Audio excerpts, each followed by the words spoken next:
Number one, Ibble Dibble here.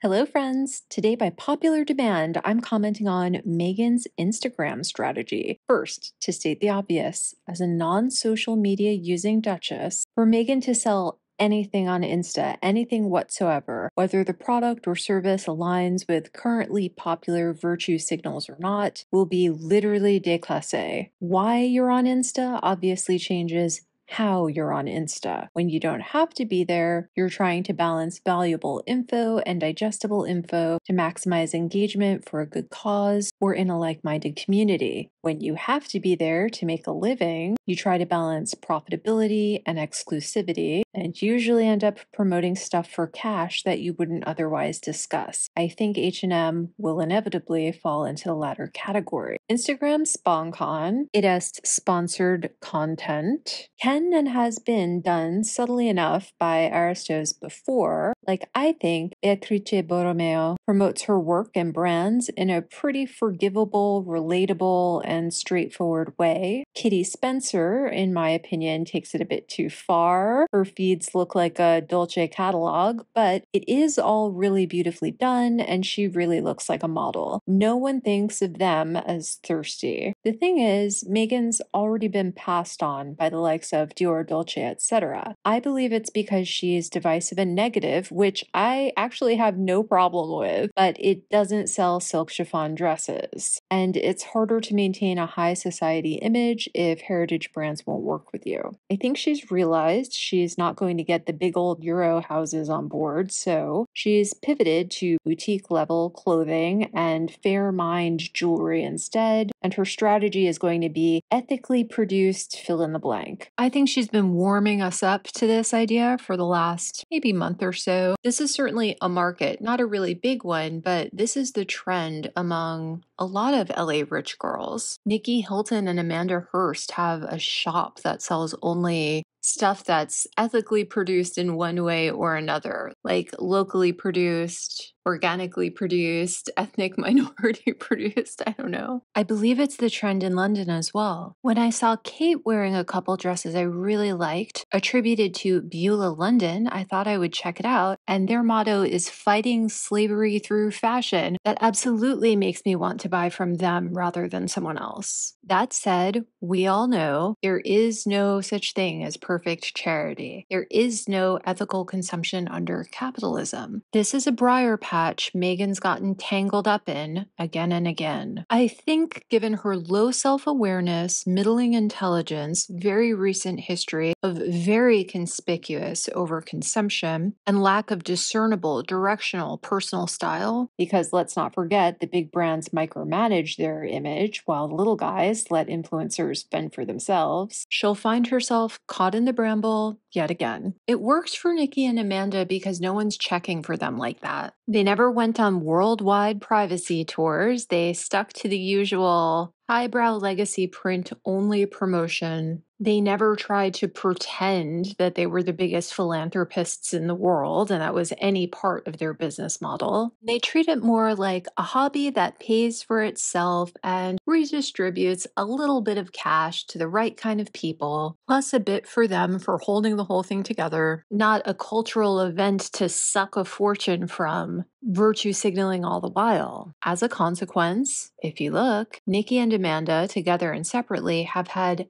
piles of collaborations that Meghan hasn't managed to secure for herself. This is not what Meghan's WME reps specialize in, and I don't think she let them help her if they could, which is another issue.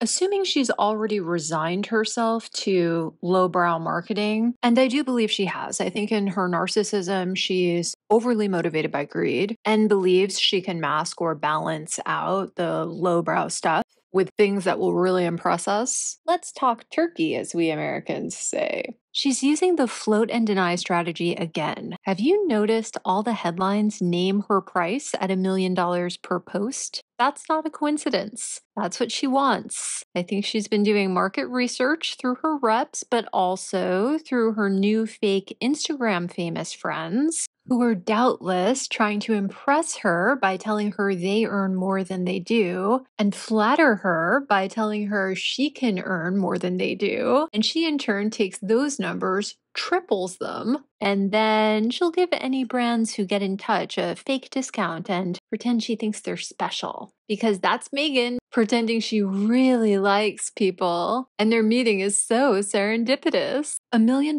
per post is humorously unrealistic. I mean, let's be serious. Do you think a new age sedative plaster company netted enough in new sales and subscriptions to pay Megsy a cool million? I highly doubt it. Big influencers have a product sell-through rate between 1 and around 6% of their following. 1% is about average, 2% is great, 6% is for limited edition brand collabs, first releases of an eponymous product line, etc. So, for non-collab, pre-existing product, companies pay about 1 US cent per follower. I've used Priyanka Chopra as an example before. Her flat rate is $750,000 per post, and she has 89 million followers on Instagram. So she gets paid 8.5 tenths of a cent per follower per post. Whether Meghan can make more or less will depend on a few things. First, obviously, are her followers real or bot? Bots can't buy and won't repost or link out for free. Second, what's her engagement like? Some audiences are measurably more loyal than others. Third, how homogenous and refined is her following? For example, if you're selling organic lip balm and Fairmind charm bracelets, curvy dudes are obviously less likely to buy than young female admirers. You might be able to monetize the curvy dudes elsewhere. Finally, how much discretionary income does her following have? There's no use selling junk to the rich or luxury to the poor. And generally speaking, celebs don't want to associate themselves with junk, so celebs with low-income followers make less per follower. So, how will Meghan stack up? First, let's address the fake followers controversy. The days of buying a career on Instagram aren't entirely over, simply because some companies don't have the resources to hire professionals to vet their brand ambassadors and are doing more of a contact everyone and see who responds kind of thing. They contact everyone, they lowball everyone, and they take what they can get. Plenty of more companies are still penny-wise and pound-foolish, trusting the social media recruitment process to the young, hip people at the company. In other words, interns and fresh out of undergrad coffee Sherpas, which, as you may guess, doesn't guarantee maximum return on investment. Assuming actual professionals are on the job, whether an influencer's following is real or bots can be pretty easily ascertained on sites like Social Blade and Social Blue Book. When I look at the daily subscription counts for the @Meghan account that's been touted as her secret account, it superficially seems it could be authentic growth because the follower rises coincide with her media blitzes and taper off day by day as the articles age, and the numbers aren't crazy considering the following the Royal Sussex account had in its heyday. They currently stand at 9.4 million, but peaked at 11 million, I believe. On the other hand, the number of new followers per media blitz is rising exponentially, which is extremely suspicious. Logically, the most new followers would join after the first or second blitz, and then the number of new followers per blitz would start dropping, not rising by multiples. And sorry, I just can't move on without saying how incredibly distasteful I find it that they never blanked that account or converted it to an Archwell page. Is it the intellectual property of the royal family and therefore they are not allowed to touch it? Because they never even established a page for Archwell, which I think shows exactly how much they care about promoting their various charitable causes. Anyway, let's forget about the maybe fake account and indulge ourselves in some of H&M's delusions of grandeur for a moment. Let's pretend their popularity hasn't absolutely tanked over the past couple years. Let's pretend they're more than twice as popular as they used to be as royals. So let's say they get 25 million followers within their first month. That's still only worth $200 or $250,000, maybe $300,000 per post, depending on the ask. Obviously, it costs 5 times as much for a celebrity to endorse adult diapers as it does for them to promote electric cars or something. I just can't imagine H&M together, and certainly not Meghan alone, ever building the following to hit the $1 million post club. My prediction is that she will never break 20 million followers, and she'll get maybe $250,000 per post, because Meghan seems like the kind of person who derives more satisfaction from getting suckers to overpay than making a higher income in toto by churning business at a slight discount. I don't know. I could totally be wrong. Maybe they'll lean hard into the Cali vibe and it will just be Panama hats, bikinis, linen shirts, baby sunscreen, Better Up, THC gummies, Ray-Bans, Travelist, and they'll be cool with that. I actually think that's the best route for them, because constantly pretending to be people they're not, moreover, unrelatable, haughty people, is just a really hard sell. Onwards? Her target demo is unclear. Is she going to alternate posts asking for charity donations with vanity shots and SponCon deals? She's going to need to establish something of a niche to get good sell-through, and I think it will be emotionally tough for Meghan the narcissist to admit she can't be literally everything to every brand. She wants us to believe her vibe is wellness-based, emotional peace, and social superiority.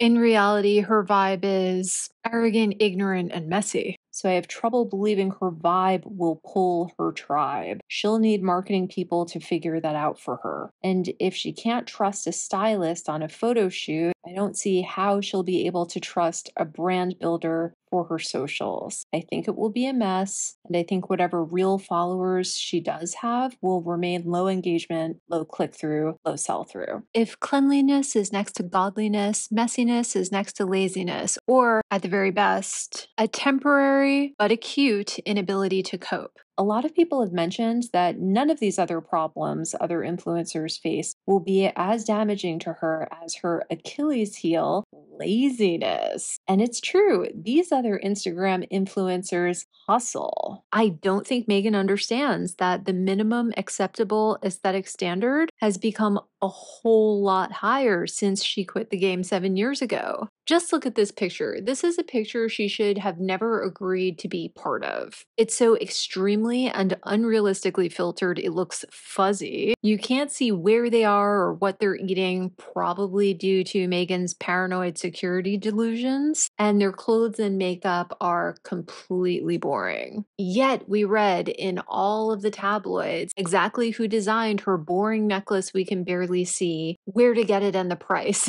It's not gonna work, honey. I truly look forward to laughing at her attempts at set dressing, styling, Photoshop, Facetune. A lot of people have said they believe H&M filmed the Netflix special and do all of their interviews in rented houses or the San Ysidro Ranch because of security concerns, but I don't think so. I think Meghan decorated her house herself and feels insecure about it. I think she didn't want to shell out for a high society decorator, but she also understands where her taste and commitment have fallen short. As for her dress sense, I'm going to make a whole other video on Meghan's Summer of Ozempic pop walks, so stay tuned. And in terms of editing, we all saw that Zoom, which, by the way, she was so embarrassed by, she paid or threatened media outlets to retract it, because nowadays, when you Google Meghan Markle's Zoom new face, the image results are all from 3 years ago or more, before she went overboard, some might say, with the plastic surgery. Coincidence? I think not. But maybe I'm being overly suspicious. Let's look at the video results. I'm on page 5 of video results. It was a big scandal. It was recent. Where are the results? Page 10.